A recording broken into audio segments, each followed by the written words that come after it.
Hello everyone, welcome back to C.A.R. Entertainment. My name is Dylan Hamilton, guys, and we are going to be talking about more A21 business studies, guys. This time we're going to talk about stakeholders. You have to redo stakeholders. You do it every single time you learn business studies. You do GCSE, AS, and now A2. So you should be familiar with a lot of it, but of course it does increase with difficulty each time. So let's just get into it and talk about some of the new stuff you have to learn about stakeholders.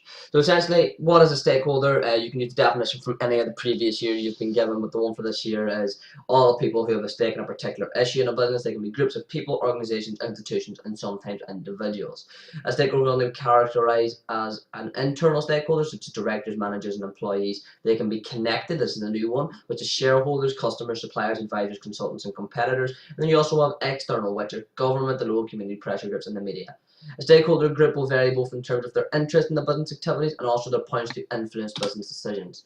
So different stakeholders then. So you're a shareholder, they want profit, growth, they have their power and influence, they elect your directors. Banks want interest in repayment and they force credit, they force loan covenants. Directors make decisions and they want salary, job satisfaction, employee salaries, staff turnover, service quality, all out there, etc, etc, etc. You can move to the table, pause here if you want to know more about it. It's very good to just sort of let it off because then you'll know what all the stakeholders' sort of main interests are and what they can influence, and you can tie that into your question. So conflict between stakeholders then. So the conflict between stakeholders will arise between maybe wage negotiation, redundancies, if the management is too powerful, if the working conditions have changed, maybe new government legislation, for customer satisfaction and environmental threats as well.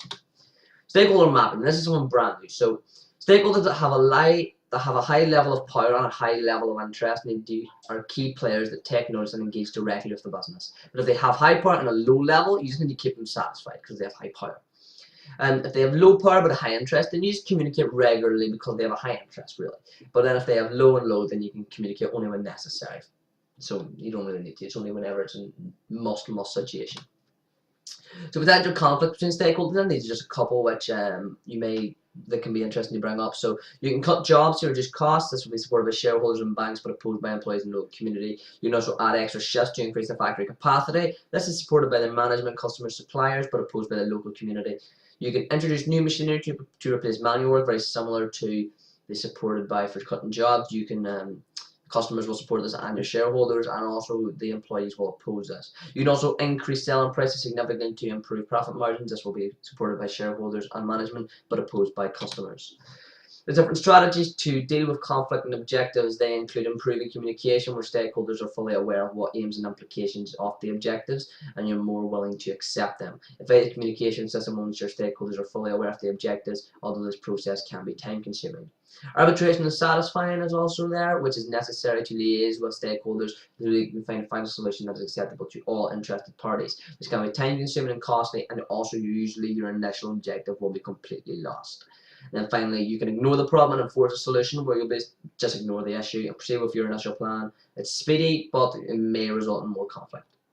We then have the stakeholder concept. So the stakeholder concept is when the business gives due recognition to various stakeholder groups throughout the decision-making process of a business. The advantages of this is that you have a positive attitude for employees and easier recruitment with positive PR experiences.